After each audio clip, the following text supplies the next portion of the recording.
Jésus. Maman.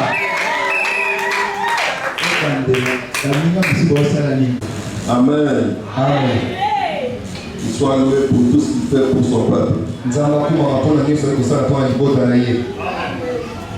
Amen. Amen.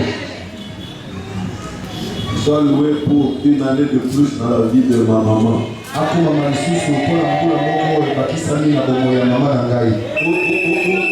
Ou de notre maman.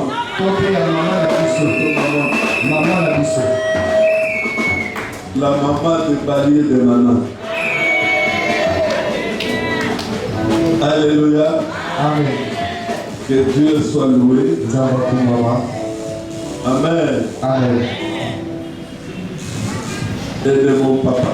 Et la femme de mon papa. Moi aussi, Et notre papa. Et notre papa. Notre papa Francis.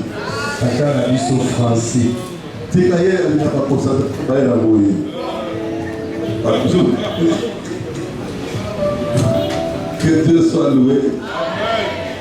Amen. Ok. Le 15.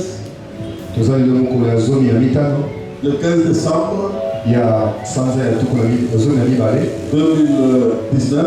2019.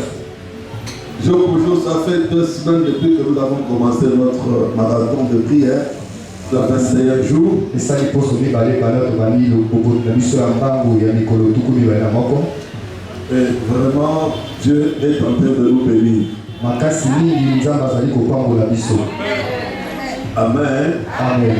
Est-ce qu'il y a quelqu'un qui a participé depuis le début qui ne s'est pas absenté un seul jour? 2,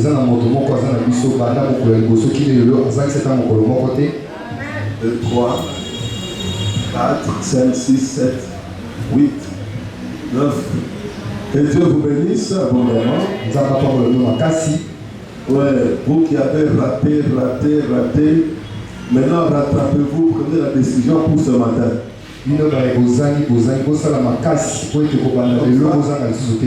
À partir d'aujourd'hui, prenez la décision, c'est la dernière semaine.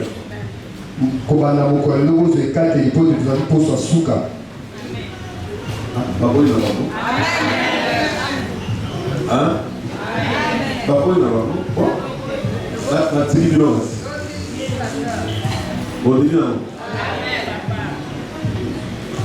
Que Dieu soit loué. Nous sommes en train de parler d'un thème très important. Je ne mourrai pas comme un homme simple, mais comme un simple homme. Nous avons expliqué beaucoup de choses. Beaucoup. Mais aussi nous avons parlé de sortes de morts. Nous avons parlé de la première sorte de mort, c'est la mort de Christ. Permettez qu'on change la pile de pile.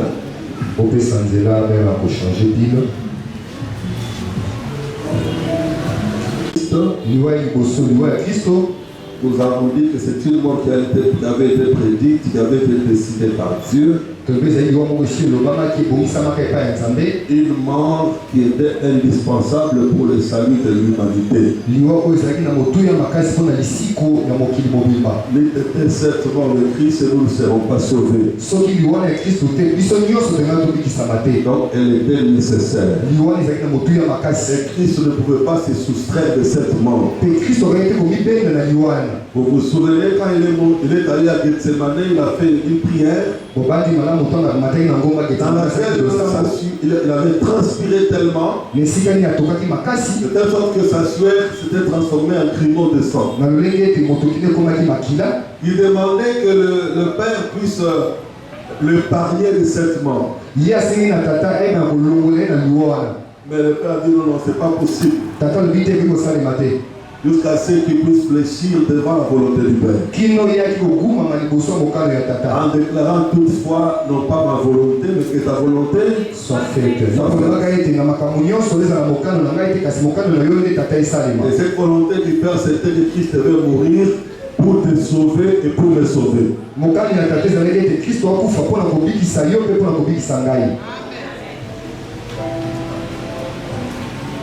Dieu. La mort de Christ était seulement pour me sauver moi seul. Les autres là ne sont pas sauvés et ça ne veut dire absolument rien. Si le ballon de Cristiano Ronaldo dans un filet, mais Christ a sauvé eux.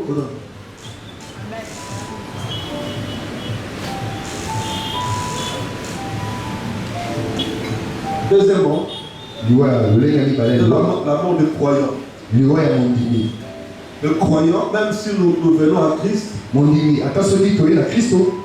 aussi nous mourrons un jour. Amen. Il faut que le chrétien connaisse ces choses. Et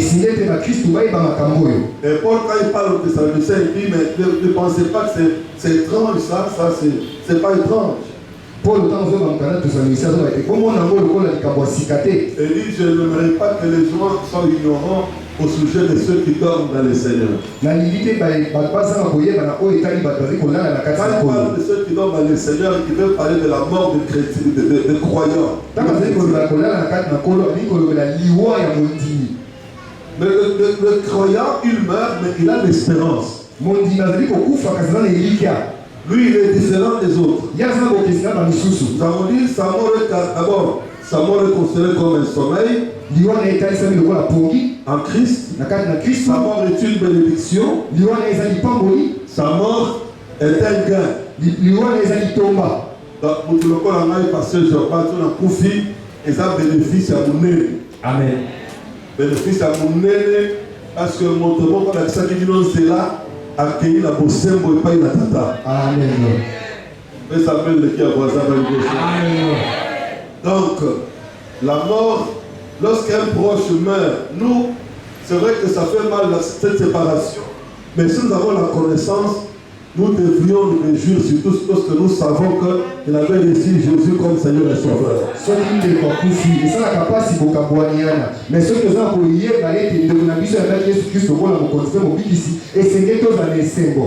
donc la mort d'un chrétien n'a jamais été une perte. N'a jamais été une perte. Très bien. C'est un gain. C'est une condition. C'est comme ça que nous devons la considérer. La Bible dit, vous demeurez à moi, vous connaîtrez la vérité. Et la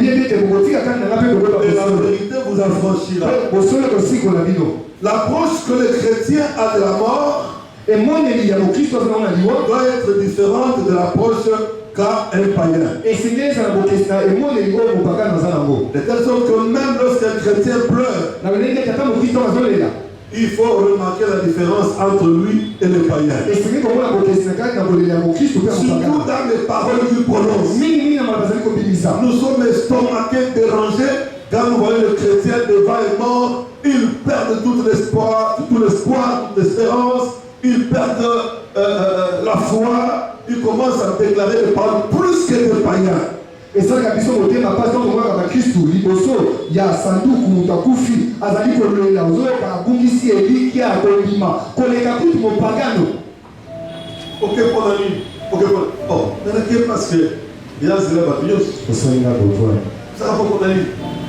Au sein de la magasin. Ça peut pouvoir salir la bourgeoisie, ça peut salir la maison, ça peut salir la maison. Ça salir la maison. Jésus. Et puis. Qu'est-ce qui arrive souvent? Tellement que les gens ne savent même pas pleurer. Après, ce sont les hommes de Dieu qui ont des problèmes. Papa,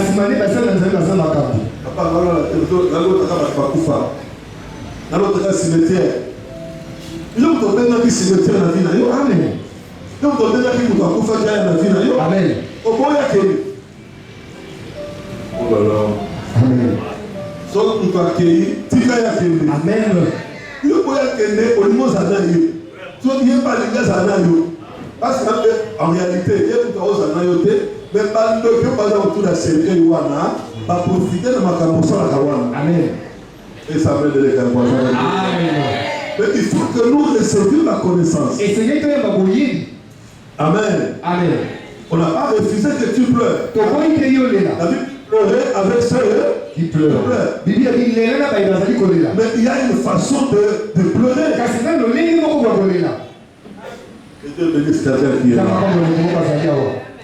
C'est vrai que quand je le dis, quand ton père est d'être cher avec qui on était habitué, sa femme, son mari, son enfant, sa soeur, son frère, ça dérange, ça fait mal.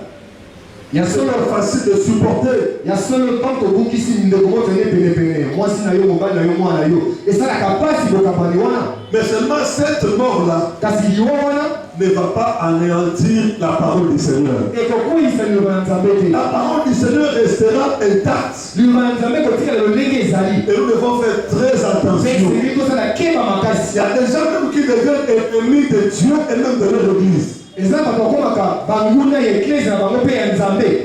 l'ennemi de leur pasteur. Pourquoi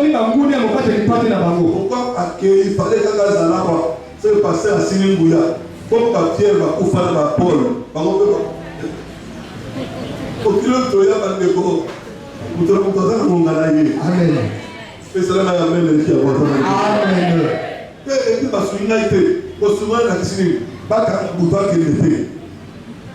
Non. Amen. Amen. Amen. Amen. Nous allons compatir. Nous allons venir pour te consoler. Mais en dehors de ça, on ne peut rien faire d'autre. Non. Et cette parole trouve de la place. Amen. Amen. Trouve de la place. C'est comme une sœur à Kekobota. Avec Kobota, tu as sauvé Yanga. Vous avez dit, non. C'est pas comme médecin. Comment on est médecin? Parce que quand on est Kenya, on Kobota na yo. Amen. On a voyé qu'ils ont avortement dans césarienne. Amen. On vous a voté. Mais Kobota. Et puis, passe à Kobota, Bible est bien. Amen. Oh.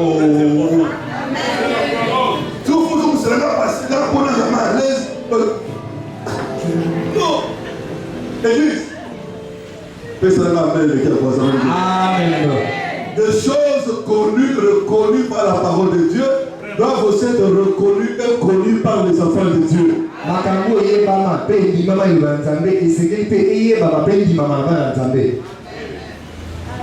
Et elle a cité à Kobota sans douleur et à Kobota.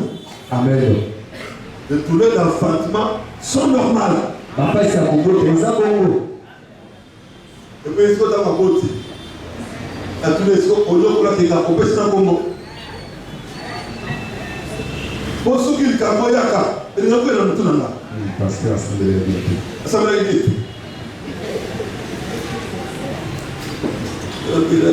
Jésus. Tu l'as dit, tu l'as tenu. C'est pour ça qu'on a dit. Papa, c'est mon cas.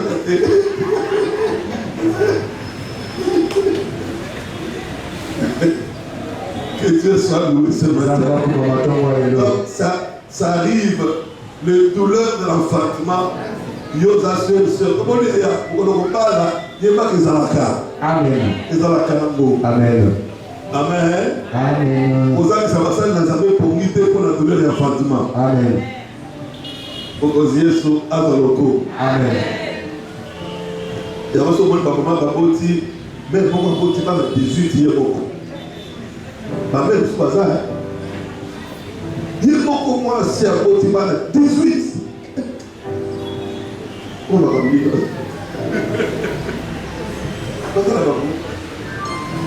On est dans la l'auteur du Dieu, parce que Botimana 11. On va diminuer. Hein? Avec mon second fort, en classe. Ta maman, je crois, elle n'a pas dans le réseau bêta, à cible le coton, ou sous le Congo, ou sous le Libango, ou sous le Libango.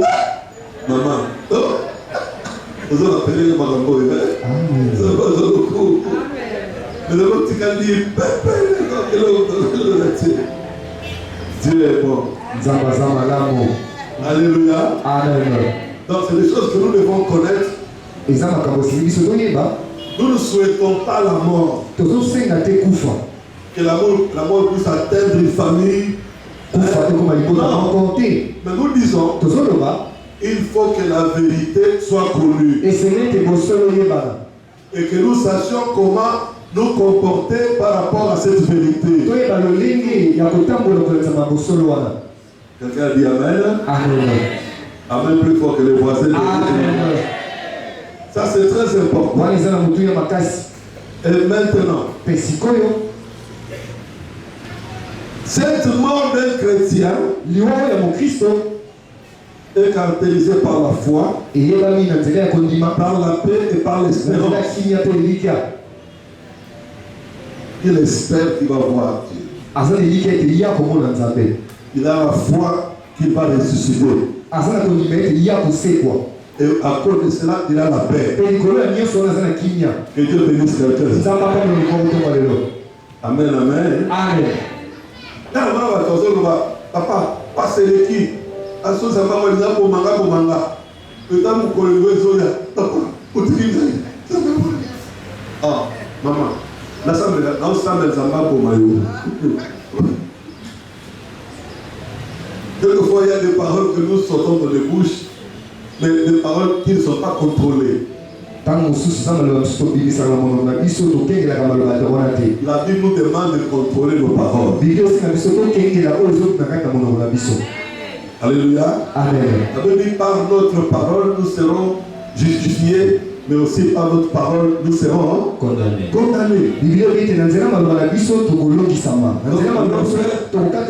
doit faire très attention. Alors, ça, ça arrive. Et comment ça? Pourquoi Koufi? Dernièrement, on va passer par Koufi Awa. Donc tout le monde a dit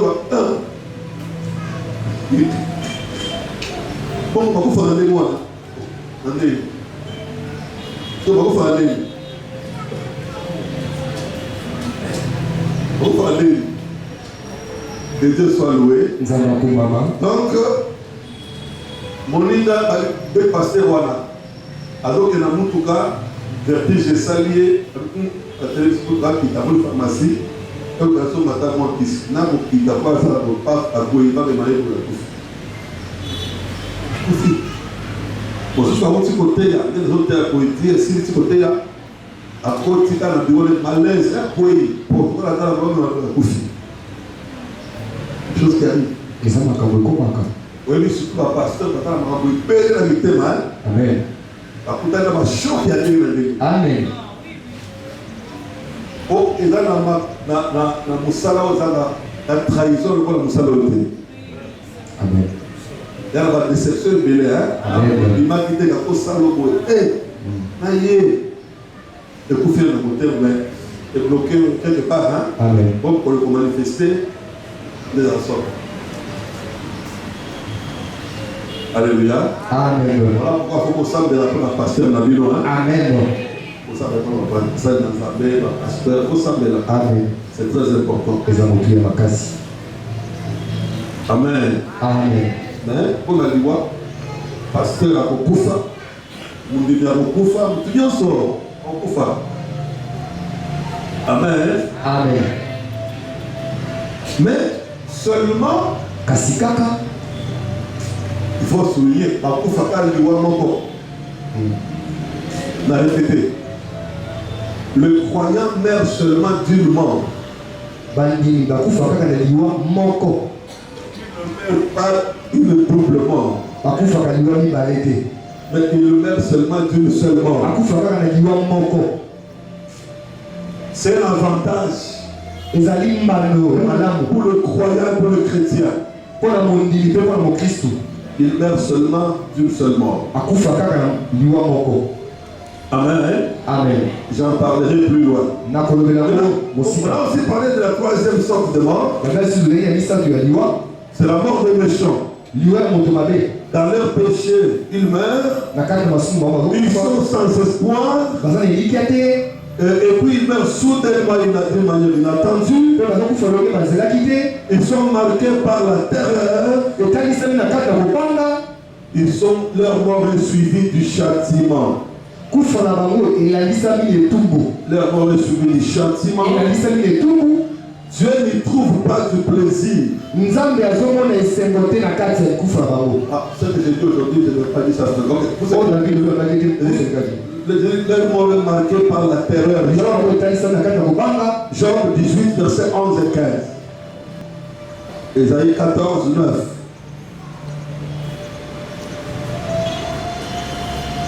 Ésaïe 14, 9.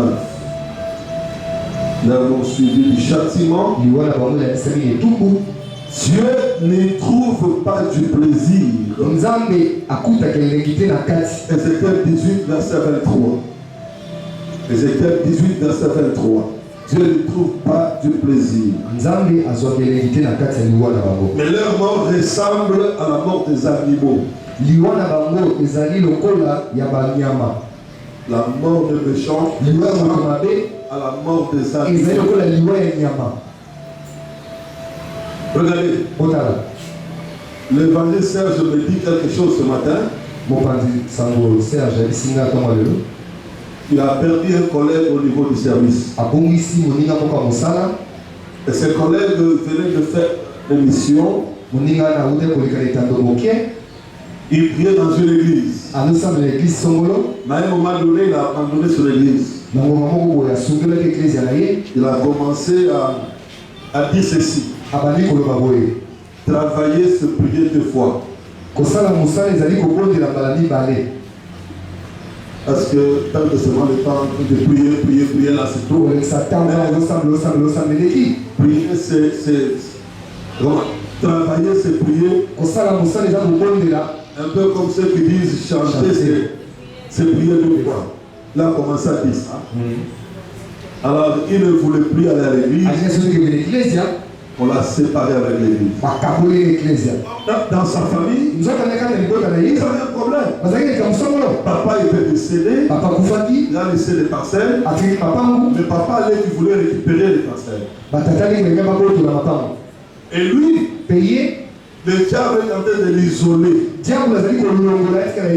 pour bien le frapper comme un petit animal, sans protection, sans secours, sans sécurité. Bien, mais vous savez, c'est pas aussi mal d'appeler l'homme de Dieu pour qu'il prie pour vous. Sa voix qui va élever, ça va produire quelque chose dans votre vie.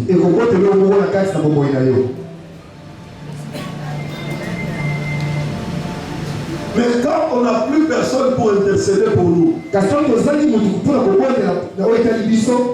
devient dangereux.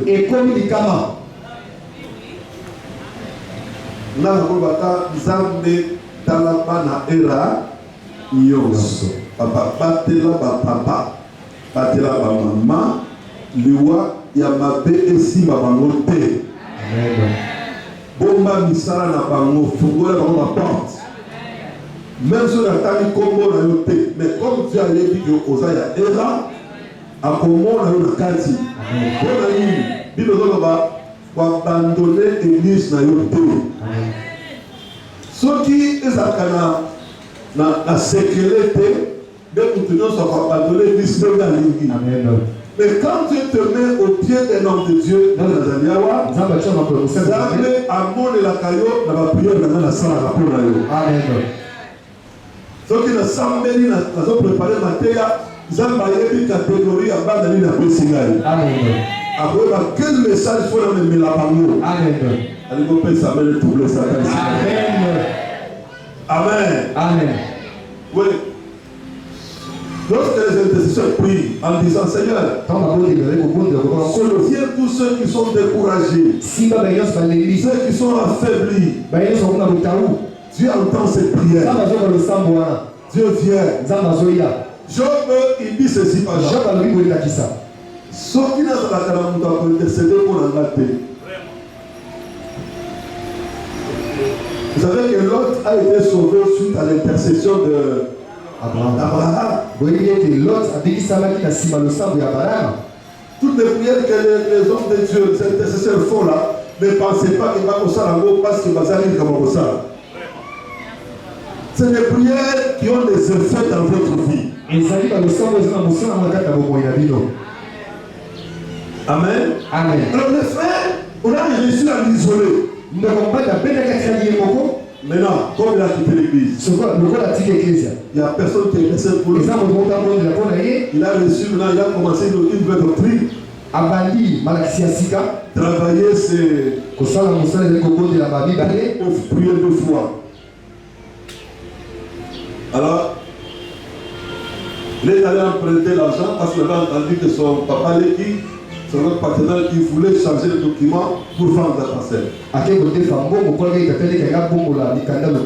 il a fait rapidement, il a cherché à changer le document. Il a emprunté $800. Il a permis de faire ça. Maintenant, comme il n'a pas de protection, là, c'est un pasteur qui a prêché au pays qui donne ses témoignages. Je l'ai croisé en cours de chemin. Il m'a salué. Je l'ai vu avec de l'eau entre les mains en train de boire. Il m'a dit, oh, parce que là, tu consommes un boulot, il y a un boulot. Et parce que là, la côté église, dans l'église, l'église peut être aimée là-bas. Parce que la côté église, parce que nous sommes pasteurs, mais il y a la tête. Donc, il y a ça, doctrine, il y a travailler, c'est prier 2 fois. Alors, accueilli. Quand on a comme matin l'escalier, pas dans pango, papa, à quoi? Là, même le temps, il peut mettre à lui pour les bébés. Et la famille va l'ouvrir, va dans un bon, va un frère, va cause ça, ne sait pas la matin dans la vie. Donc, alors, ça n'a plus les Kabati, on appelle patron, le billet, pas dans bon côté, après c'est à $2,500 à part. Là, le message qu'on va cotiser, il va sauver l'honneur et la camarade là-bas. Vous savez quoi? Oui. Le méchant, c'est que je n'ai pas épinglé, c'est le méchant. Très souvent, ils sont naïfs. Et ça se me dit, c'est un type très simplement, n'a pas de baoutine d'ailleurs. Là, parce qu'on les a humilité, on les va payer un homme simple, c'est la naïveté. Amen. Oh là là. Alléluia. Amen. Des gens qui font des histoires, des gens comme ça dans l'église, ils sont naïfs. Quand il y a un service à l'église, pour que quelqu'un de mobilité, un dimanche, bon, et puis, un dimanche, on a rien, et celui qui a beaucoup lié, on monte dans l'église, on monte dans le pasteur, on monte dans le pasteur, naïf, dis-moi. Touchez les voisins, ils ont allé.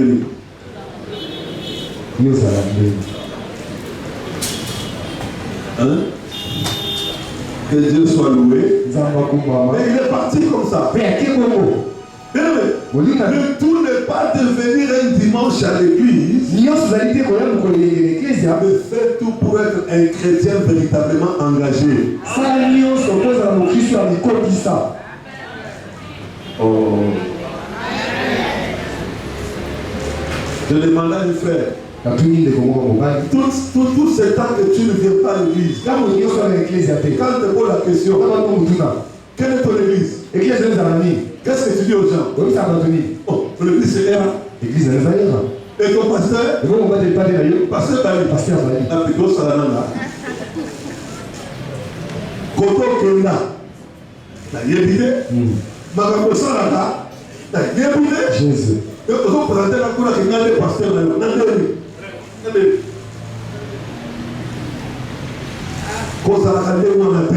Amen. Ça là, un chrétien engagé. Et de une semaine dans l'église. Amen. Après ce programme d'église, il n'y a pas qu'ils sont concernés pour nous. Amen. Il faut ça en place. Amen. Quelqu'un m'entend ici? Makamuta moya pandeko karabi. Omoni et banami so makamboye soit il y a un sengo, soit il y a mawa. Potonyo so azana posa ba assister. Amen. Proposer ça dans le coup. Amen. Atamo professeur na kisangani. Il y a qui sont matanga, il y a ma voisin. À salut moi note à dire bon la carte, à dire ma condoléance, à dire le bloc, à plus moi la musala, et l'autre qui est là-bas. So tu vas s'amouper et que dans le roi vous perdez. Bah les malgré qui n'a pas de bateau, à côté. Et puis il va nous mettre ce type oh mais malgré il y a tâté, mais là il y a tindé qui m'a eu. Oh attends là, là pas tindé là. Ça veut dire avec le maman le nanda, ou maman le akufa. Avec pourtant la papier belé nanda. Alors tu as lié dans moi si de la balle. Dans le quartier, dans le bendana. Pour la nuit, on tout à fait l'ona. On a tout ça. Amen. Quand on est à l'église, ou soit aux à l'église, ou aux à l'église. Amen. Voyez maintenant. Amen. Il ne faut pas se dire comme ma casse, parce que on a comme un pôle. Mais ceux qui ont bien, l'église est à l'autre. Amen. Faut que Dieu soit allé avant. Amen. Est-ce que la salle est mon est-ce que la salle est là? C'est un constat amer de notre commune à Bandiria. Mais moi, le bel. Amen. Le bel est ça. Le pôle nous a dit à avoir une décision. Amen. Faut qu'on dise à Zaloko. Amen. Pasteur a conduit au bâtonnier, n'est fait qui gagne. En fait, qui gagne. Oui, oui. Quand tout le monde a été naïf, il y a un empêchement avec ça qui gagne. Quand on va faire programme dans un colonne, tout cela qui naïf bien. Mais où y a eu? Eh, où est-ce que tu as marre de ça?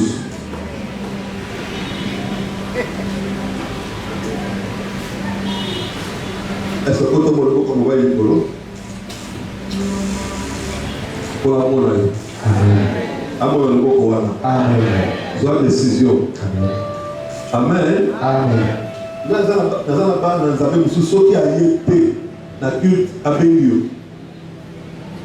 Papa, ce que mon ingate, ils ont pour l'appuyer, pour l'appuyer. Mais il y a un talent, papa, il a été quand il a été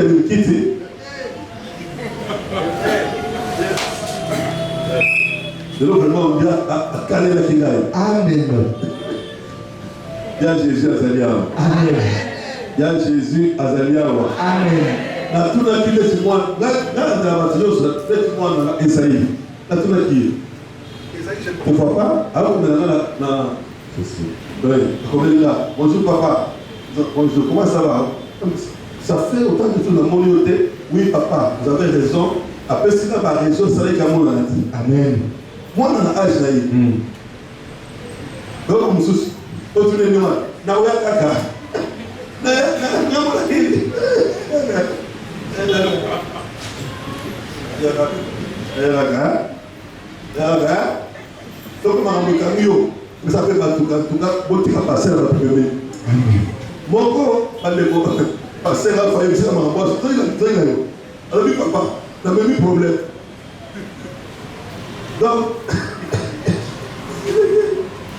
donc, quand le point, moi, si on a confié, on monte là, casse l'église. Vous voyez, ça fait 2 ans, elle existe. Arrêtez. Ça va changer. Changer pour kovanda ndako kolimbola maboke kobeta ba batour okosala mwa vie so likambo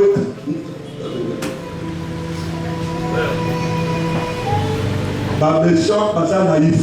Amen. Bato baza naïf. C'est-à-dire que akoli mwa 2 jours ayebaka na l'église mais alobi te kota akendeki na ye dimanche aye église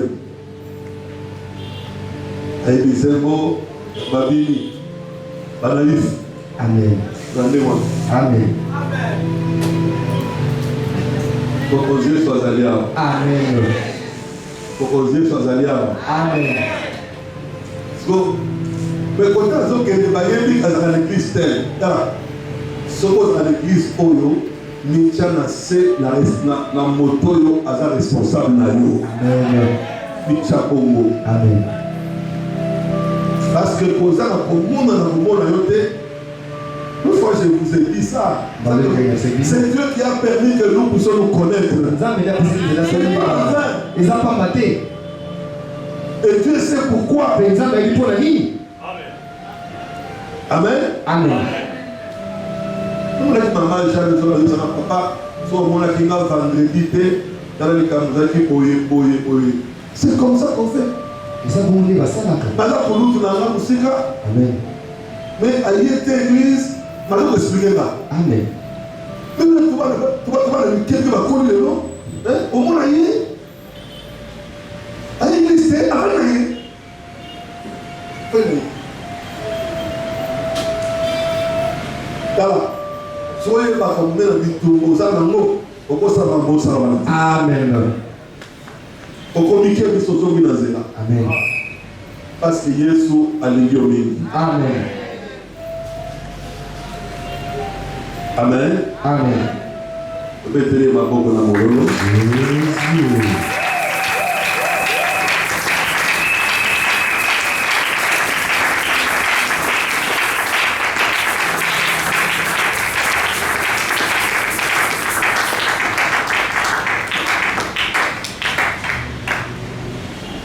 Nakolinga te mutu akutama likama à cause ya naivete na ye. Amen.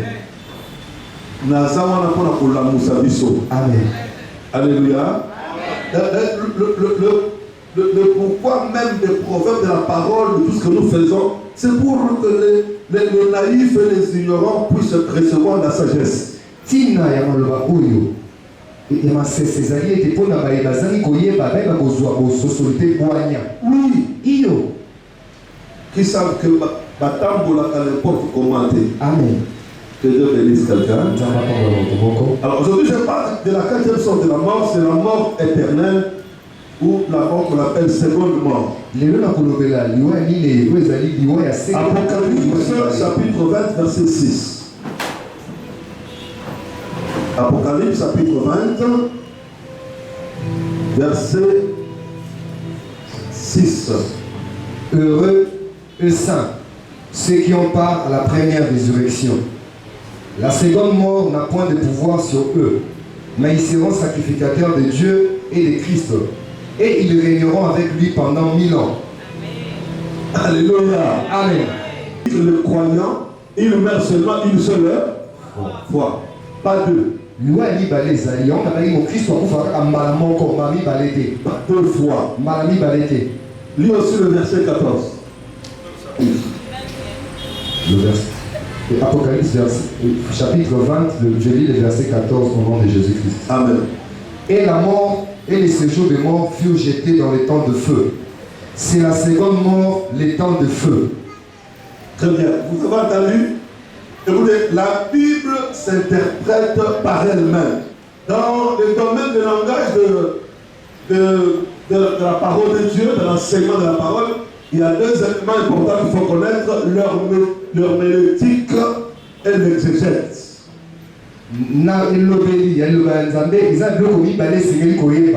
Herménétique na exégèse. Très bien. Très bien. Ces 2 choses, il faut les connaître. Amen. Il faut le connaître. Pour mieux comprendre la parole, mieux comprendre les l'écriture. Quand Quand on ne connaît pas, on aura beaucoup de difficultés. Amen. Amen. Je vous en parlerai. Mais ici, la Bible nous dit qu'ils sont heureux. Qui est-ce? Les saints, ceux qui ont part à la première résurrection. Parce qu'on vous a dit que la mort du croyant est appelé le sommeil, l'assoupissement ou le repos. Le chrétien quand il meurt, il se repose. Il se repose. Vous n'avez qu'à voir, dans la Bible, on nous a parlé de la mort de Lazare et de Moïse. Oui. Tous étaient morts, tous deux. Mais parmi les deux, il y avait quelqu'un qui a simplement vécu l'unique et la seule mort. Mais il y avait aussi l'autre qui avait vécu la première et qui était aussi attendu par la seconde mort.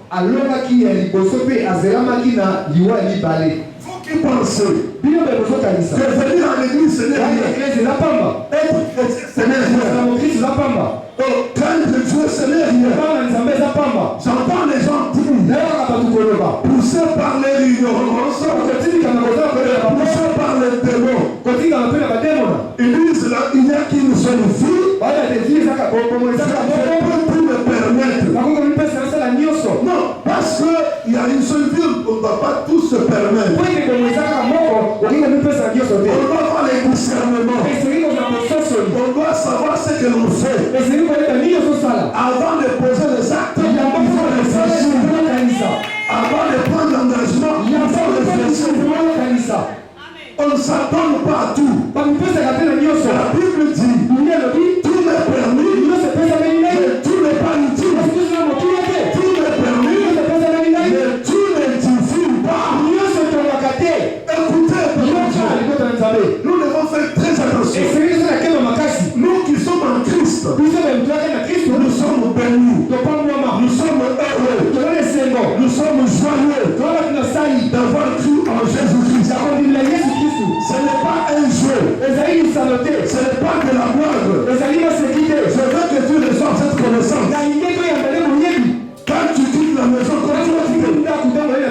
ce n'est pas pour nous. Et tu as raison de faire ça. Nous t'encourageons. Continue comme ça.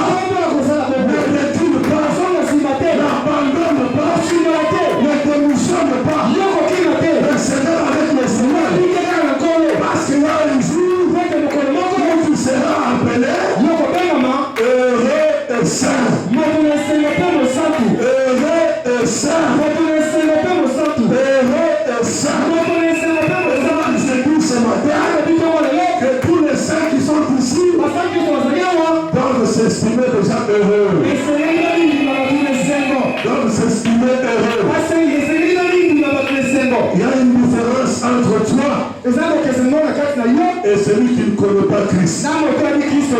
Toi, tu as une part à part que le Seigneur t'a réservé. Tu n'es pas n'importe qui.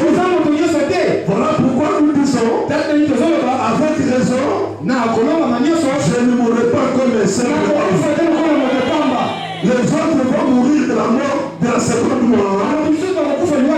Mais moi, je mourrai seulement d'une seule mort. Pas de deux morts, mais d'une seule mort. Et cela doit m'encourager. Et cette mort-là, dans laquelle je mourrai, ce n'est pas n'importe quelle mort, mais ça s'appelle le sommeil. Je vais me reposer. Je vais me reposer. Je ne vais pas partir pour du bon. Mais il y a quelqu'un qui va me permettre d'être gardé. Voilà ce qui va faire la joie des chrétiens. Quand tu marques le sommeil la nuit, quand tu te réveilles pour prier, chaud, ntango eza na moi, ou pendant qu'il pleut, ntango eza na mbula, tu es en train de participer aux veillées de prière, ozali kokota na kati ya kosenzela en train de te priver de beaucoup de choses. komipekisa makambo ebele. Je te donne une bonne information. Pesi osango malamu, Tu n'es pas en train de perdre ton temps. ozali kolekisa ntango na yo te. Il a un avantage, ezali bakuma malamu, et même beaucoup d'avantages nsoma kutu koleka pour ta vie. mpona bomoi na yo. Parce que la seconde mort existe. ete liwa mibale ezali, La seconde mort existe. liwa mibale ezali, Je dis la seconde mort alobi liwa existe. mibale ezali, Je dis la seconde mort alobi existe. liwa mibale ezali. Vous savez dans l'histoire Oyini kaka lisolo de Lazare ya Lazare avec l'homme riche. na moto bozwi, La Bible dit, Biblia elobi quand Lazare est mort, ntango Lazare akufi, Lazare a été recueilli dans le sein du père Abraham. Lazare ayambamaki na tolo ya tata Abraham. C'est notre langage biblique. ezali elobeli ya Biblia. Lazare était dans le sein du père Abraham. Lazare azali na tolo ya tata Quand Abraham. l'homme riche est mort, ntango moto bozwi akufi, la Bible dit qu'il est allé dans le séjour des morts. babiyaki aleki na mikolo ya kufa. Et là-bas, Mpe kuna la Bible déclare, Biblia elobi il était en proie de tourment. ye akotaki na kati na litungisi, Il était en train de souffrir. azali konyokwama. Écoutez-moi, Yoka eklesia la souffrance que nous voyons aujourd'hui monyoko tozomona lelo n'est rien du tout ezali ya kote par rapport à la souffrance qui attend le jour de la seconde mort. akotakisama na oyo ezelaka na liwa mibale À cause de la souffrance, likolo ya minyoko, manque du travail, kozala mosala, manque du mariage, kozala libala, manque d'argent, kozala mbongo, tu ne peux pas sacrifier la vie pour aller dans la seconde mort. okoki te kokonza bomo mpona kokendela liwa mibale. Je préfère que tu te gardes, Na liwa que mibale tu te protèges, liwa que mibale tu fasses attention, ozala keba, que tu sois sage. ozala bwanya. Le diable nous a caché beaucoup de choses. Afambali biso makambo ebele. Même l'homme riche Ata moto bozwi ne savait pas ayebaki te ce qu'il attendait après la mort. oyo ezali kozali na nsima liwa. Et quand il a vécu ces choses, oyo abiki makambo wana à tel point qu'il pense qu'il est toujours orgueilleux même dans sa mort. nepi lolele yezaka na lolele na liwa na Il y ye a Abraham, abina balayama Abraham tata balayama demande à Lazare senga na Lazare de plonger son doigt dans l'eau akotisa lisabilo ya kati na mai pour qu'il me fasse goûter le fils qui nous coûte d'eau. akotela kata litanga mai. Ah, les riches ils sont orgueilleux. Hein? bato bozi baza lofundu wa Tikuna bazokanisaka bango bakotindaka bato. Na bafamille tozokoma bafort na bato ya lara. amen Bango nde batindaka. Ota sourage te. Soki azwi problème bato to bazobeli. amen Soki tozo azwi problème tozoningana aza te. Ye nde aza na lara me bozokunda su na mwa yoki baloka wana ngo te bokeleka mpona koza mokili ya makambo juste makasi. amen Que Dieu nous aide. nzambe asunga biso, Que Dieu nous aide. nzambe asunga biso. Alors il pensait qu'il était capable de continuer à envoyer Lazare, même de l'autre côté. akaitaka eza makoki ya komela Lazare ata Il ne savait pas que les choses avaient changé. ayate makambo ebomoi. J'annonce une bonne nouvelle à quelqu'un. Azopesa sango na moto Au moko. nom de Jésus, Kombo na Yesu il y a un Dieu au ciel. kombe moko likolo. Un Dieu qui a fait un programme. Nzambe asali Un likonzi. Dieu qui a établi un plan. Nzambe atie makomisi. Un plan merveilleux. Likonisa kitoko. Pour qu'après la mort, Aka nsima liwa. dans cette chair, Na kati na mosungano. nous serons dans la félicité avec lui. Tozala kati na esengo kati na ye. Et nous pourrons vivre d'autres conditions Tokoki kobika bandingisa mosusu. que celles que nous avons aujourd'hui. Oyo toza na mokoleka oyo tozango lelo. Lazare souffrait. Lazare Il ekonyoka. était pauvre. Azalaki mobola. Il n'avait rien. Azalaki leloko te. Les chiens venaient le lâcher bambola ekolembola ye. à cause de ses plaies, de ses Likola misères. bapota na ye. Mais malgré ça, Ata nyonso wana. son âme Molema na ye était propre. ezalaki petwa. Son âme était propre. Molema na ye ezalaki Je petwa. voulais m'adresser à Dieu ce matin. Ne lis pas seulement l'extérieur. kokonisa te kaka libanda. Mais pendant que tu embellis l'extérieur, okokonisa libanda fais tout sala nyonso. pour que l'intérieur soit propre. ote kati ezala petwa. Parce que c'est l'intérieur ote kati te qui va te positionner après ta mort. ekoyeba kotia na nsima liwa na yo. Mais les habits kasi bilamba vont rester. ekotikala. Amen. Amen. Vous savez quoi, Église? Ndenge eklezia Nous sommes heureux. toza bato na seko. Nous qui avons cru en Jésus, Toza bato na libela Yesu. nous avons l'espérance. Alléluia. Nous ne mourrons pas pour toujours. Nous serons mbela. Il y a une autre vie qui nous attend. Cette vie qui nous attend, elle est meilleure. La vie actuelle, elle est courte. Elle est comptée. Mais celle qui nous attend, elle n'a pas de jour. Elle n'a pas de nuit. Mais c'est une vie éternelle.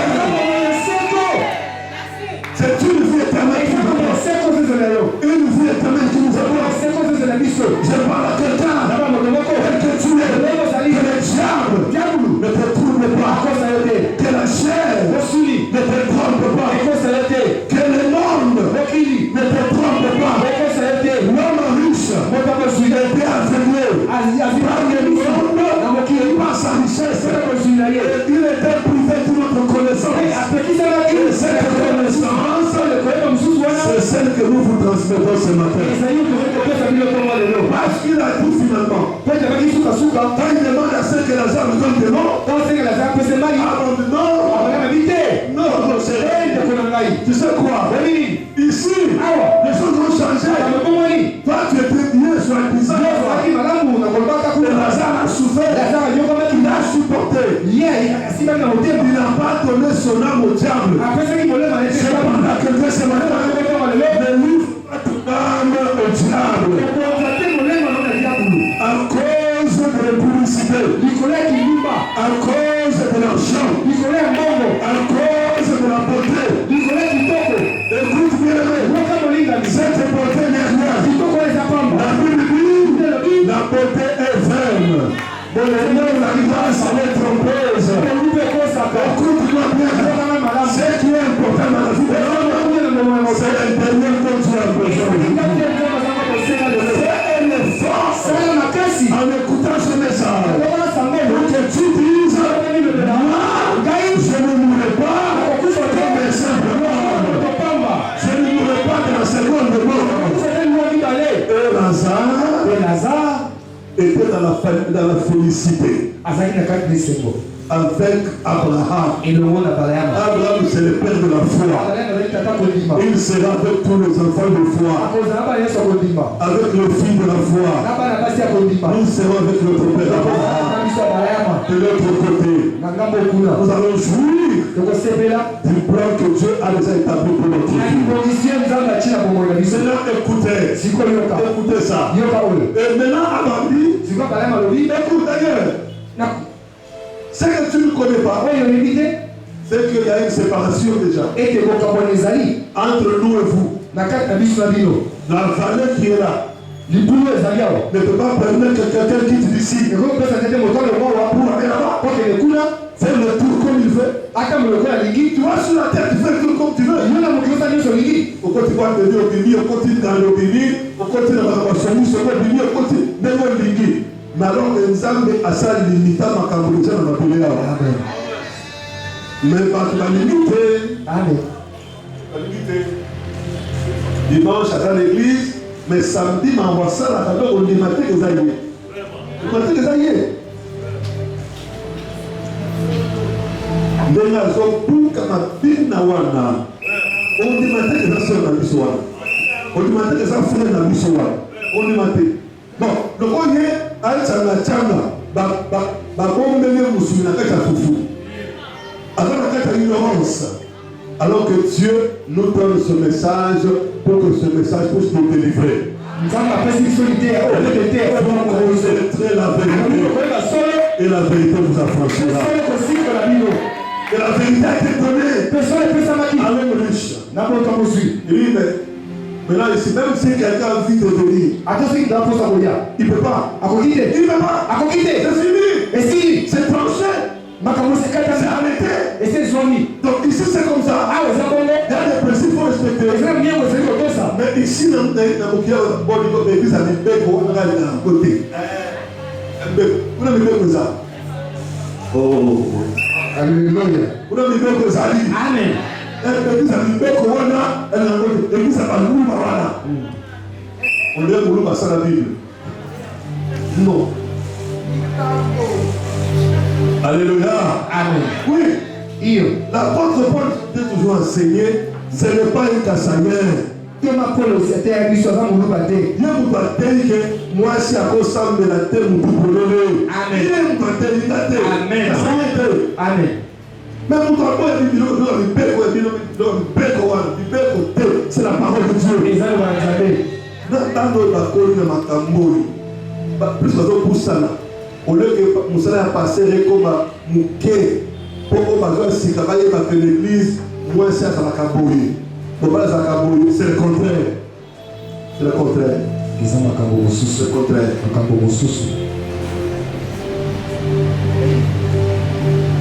Ndana lola ya kotia mutude. Amen. Ngai. Soki mutu prophète mo akosio. Lola za moko. Amen. Corona ngo Yesu Masia. Amen. Alors le principe à ça tient. Et ça met le doubler Satan. Amen. Le principe là déjà. Alléluia. Amen. Alléluia. Amen. Abraham apprend qu'ici il y a des principes qu'il faut respecter. Il faut les respecter. Et puis, l'homme lui dit, ça je ne savais pas. Bon, prends maintenant le type là. Dis-lui de retourner dans ma famille. Et là, il peut dire à ma famille comment ça se passe. Comme ça, ils vont prendre garde. Pour qu'eux au moins soient épargnés de venir là où je suis. Parce que si moi je savais ça, j'allais me garder. Est-ce que ça va beaucoup? Est-ce que ça va beaucoup? Ah, je ne sais pas. Je ne sais pas.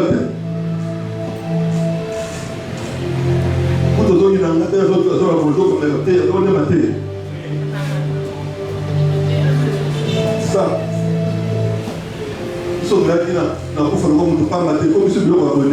Jésus.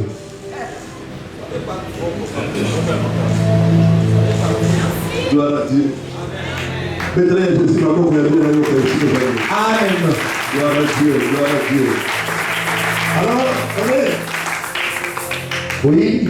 Abraham dit, non, ça ne vaut pas la peine que Lazare revienne pour aller dire à ta famille. Parce que là-bas, Dieu a déjà tout planifié. Là-bas, ils ont des prophètes. Qui les écoutent. C'est tout. Écoute, lui dit, c'est lui. Non. Pas message à pasteur Jean-Baptiste, pas message à pasteur Jean, pas message à pasteur Félix. Donc, pour dire que nous sommes au message à été, nous avons message à rater. Amen. Soyez en tant que Dieu. Amen. Comprends que à travers lui, Dieu a quelque chose qui veut te communiquer. Amen. Amen. Amen. Amen. Mais il faudrait quelqu'un d'autre. Si quelqu'un qui est mort ressuscite, mais entre nous, nous savons ces choses. Mais combien de fois les gens sont ressuscités, ils ont donné des témoignages. Pas de mais des témoignages ici,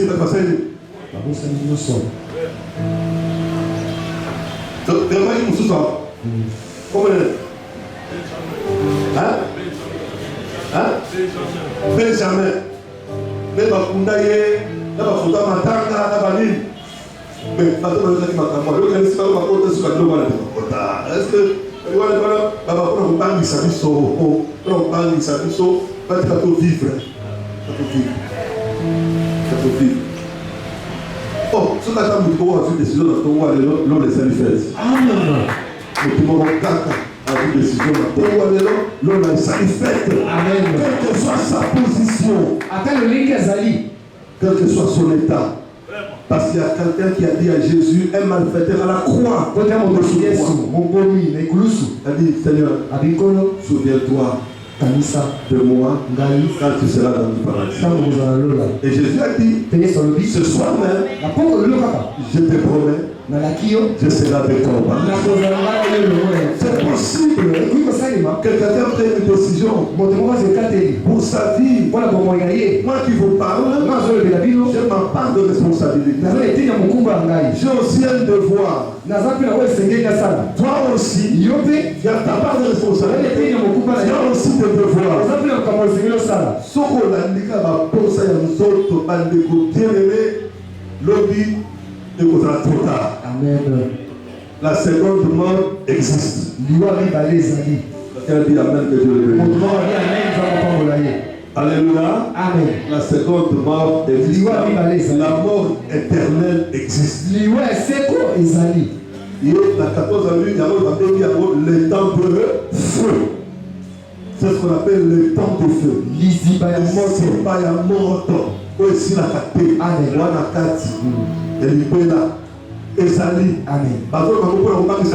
Amen. Mais la vérité, il faut nous donner la connaissance pour appliquer ça. Amen.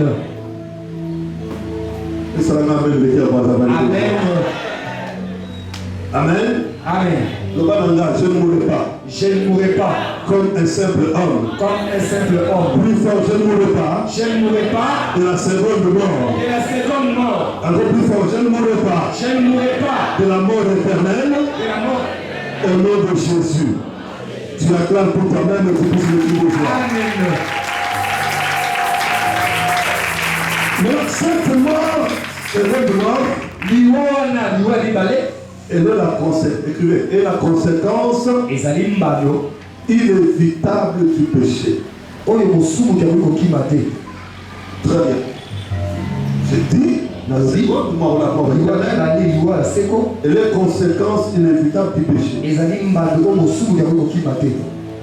Abraham a dit, Abraham alobi ils ont bali là-bas. baza na mobali epate bali kuna Surtout ce dimanche, Bali est en train de parler. mingi mokolenga lelo paster bali azali koloba Qu'ils écoutent Bali quand il parle. bayoka papa te azali koteya. Amen. Amen. C'était la réponse donnée par Abraham. ezalaki eyano oyo abraham apesaki. Ah, donc ça m'a dit que je vais vous dire. Amen. Tout ça pour la pino. Amen. Les amènes les pierres. Amen. Tout ça pour la pino. Amen. Quand nous parlons, écoutez, ça vous épargner. ntango papa azoloba toyoka ekobatela biso La seconde mort a pour conséquence liwa libala eza na inévitable. mbando Conséquence, c'est une conséquence inévitable du péché. ezali mbando oyo kokima te ya lisumu. Référence biblique, Romains chapitre 6, verset 16 et 21. Romains 6, 16 et 21. Quand je dis et, ça veut dire virgule, hein? Très bien. Mais également Romains chapitre 8, verset 13. Romains 8, 13. Et enfin Jacques chapitre 1, verset 15. La seconde mort, liwa mibale c'est le salaire du péché. ezali lifuti ya masumu. Oh, voilà. Moto ake musala namona bato bakombolaka balabala batia kopete bakevanda na ministère ya finance ministère ya finance budget alobi tokokende te tokolala bafuta biso ya facile ayoka bazoreklame lifuti sikoyo bazoloba seconde mort eza mpe lifuti ya masumu amen na vie ya bato. amen sala na yo tozomona yo aza te sala na yo na kote bozalaka yo komagangi bandeko omoni tala le plus grand danger ezalaka so moto akandi omona neti moto akoyebisaka likambo azati epuis akoki kobangisa na papa na ye na mama na ye na baya na ye okobangisaka oyo babonde bapesa toli wana ekomaka danger makasi. Maintenant, l'autre fois, c'est pas là dans la vie, on a quand même la moto, on va le dire. Et ça me le dit à Amen.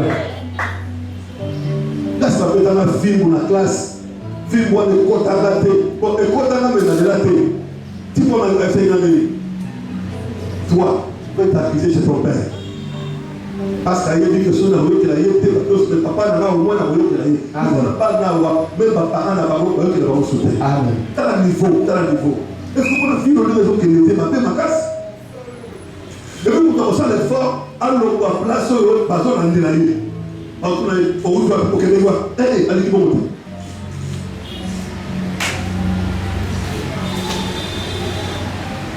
Allez, il y a des gens qui ont des zonga, on va tout de l'autre.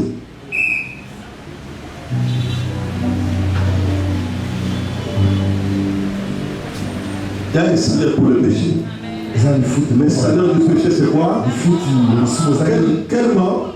À cette mort. seconde mort Dans le temps de feu, liwa ya mibale où celui qui aura persévéré dans la vie du péché, qui ne peut pas abandonner le mal. motokolona mamisisi na kati na Mais lisumu si tu te répands, soki oyambuli Dieu va te pardonner nzambe akolibisa et yo Dieu va te laver. mpe nzambe akosukola yo.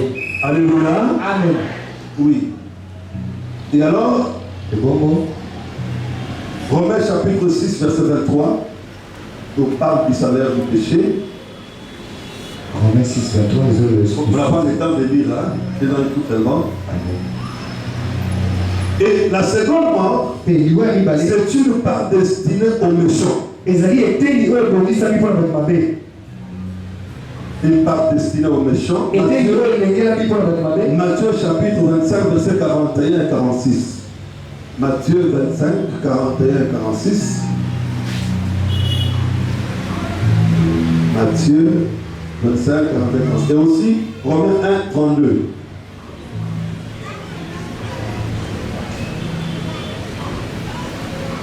Dans Psaume chapitre 9, verset 18, on nous parle du chemin qui y mène. Mais aussi dans Matthieu chapitre 7, verset 13. Tu peux lire rapidement ça. Matthieu 7, 13. Rapidement, on va arrêter de donner rien parce que là, on nous parle de rapidement. Matthieu chapitre 7, je lis le verset 13 au nom de Jésus-Christ. Amen. Entrez par la porte étroite, car large est la porte spacieux, large est la porte spacieux est le chemin qui mène à la perdition. Et il y en a beaucoup qui entrent par là. Ah bon? Voilà. Écoutez ça. Répète rapidement. Entrez par la porte étroite, car large est la porte spacieux. Je t'interprète. Hein. Moi, je vais donner l'interprétation. Entrez par la porte étroite, car large est la porte, Zambi ekuke ya monene ezali, spacieux le chemin qui mène à la perdition. Et il y en a beaucoup qui entrent par là. Mais Amen. Amen.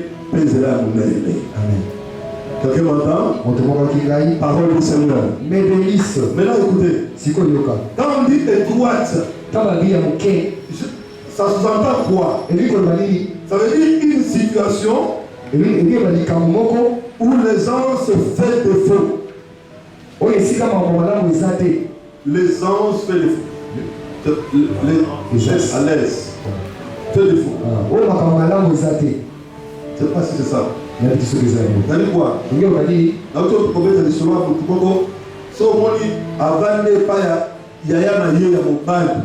Tellement que ça sévère à l'est.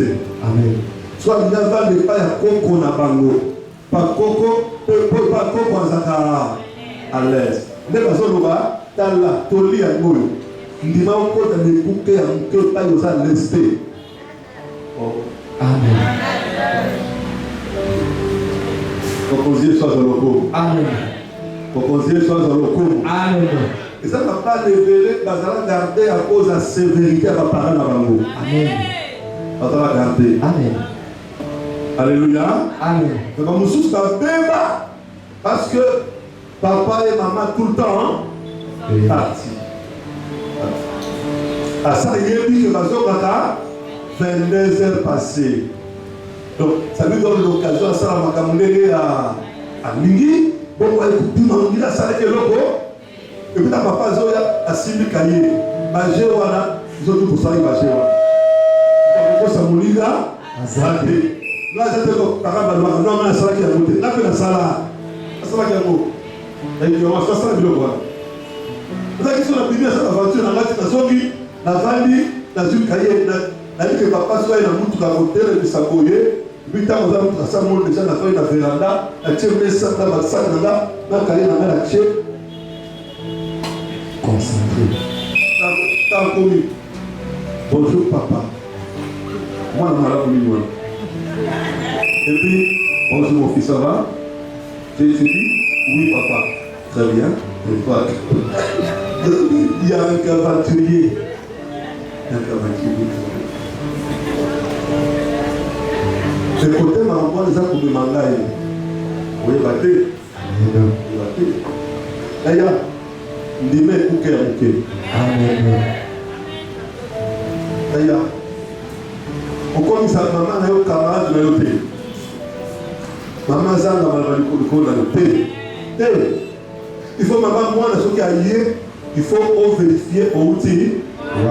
Pour ça qui n'a pas. Nani. Pepona Nini. Na semaine na lobaki boye.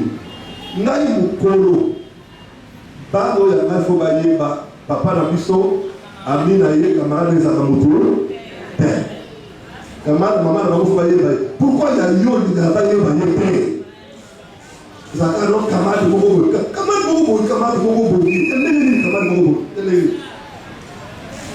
qu'est-ce que tu casses derrière? Tu casses quoi? Sois courageux de venir présenter aux parents. Ça c'est mon ami. Quand il y a un problème, on ne peut pas amener. On ne tout naïe. Amen. Oh mon Dieu. Que Dieu soit loué.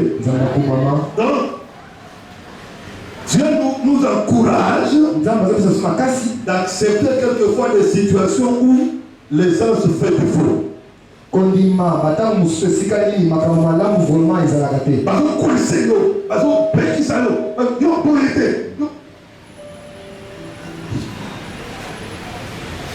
Ça t'épargne. Mais si on ne le fait pas, c'est compliqué. Amen. Amen. Amen. Amen. Oui, même biso, ceux qui te battent la vie pour la parce que il y a un pasteur très sévère. Amen. Très sévère. Au l'église, fois pourquoi? Nous avons fait un peu de l'eau pas la vie dans l'église. Nous avons l'église, la vente de l'église, la volonté de la terre. Nous avons encore l'équipe de pasteur là. Mais souvent là. Amen. Pour que Dieu soit pas mon amour. Amen. On a échappé, mais il y a échappé mingi mikolo. Mais si kolo, zonga moké. Zonga moké. S'il te plaît, zonga moké. Et vous dites qui ça yo. Amen. Et vous zonga yo. Amen. Amen. Ça va t'épargner. Il y a beaucoup d'esprits qui sillonnent à travers le monde.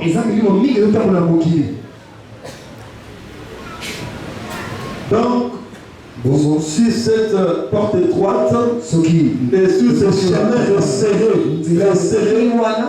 là-bas, les privations sont nécessaires. Amen. Amen. Tu dois te priver de ces belles choses. Alléluia. Amen. Pourquoi? Parce que tu n'es pas un simple homme. Tu n'es pas une porte ouverte.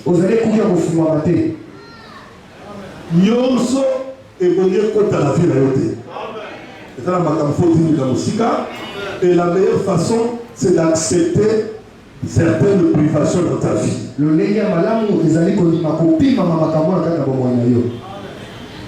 Bano bazala ba mama moko bazala lisu makasi bapambola nzambe. Amen.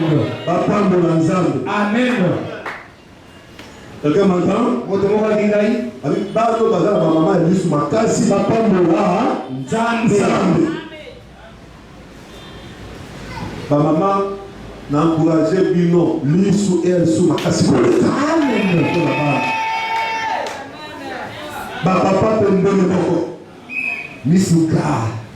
Amen. Amen. C'est très important.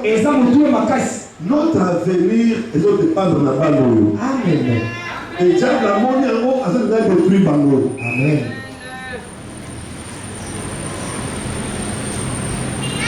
Car elle va d'un côté l'évangile, la zaï va soutenir la paix de l'évolution.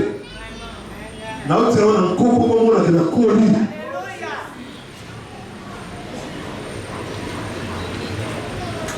Mais la colis n'a pas côté Moza.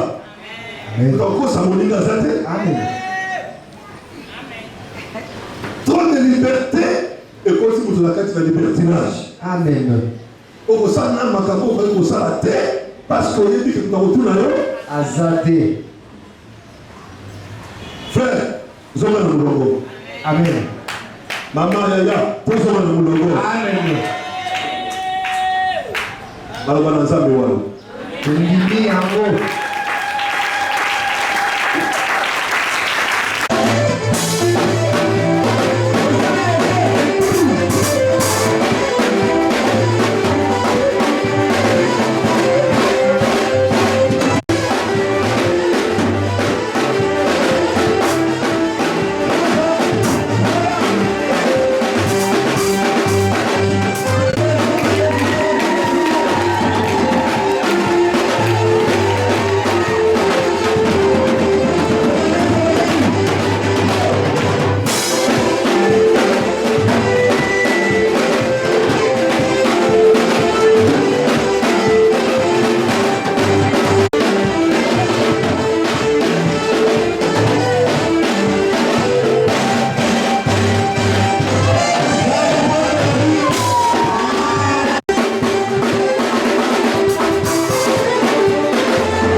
monde.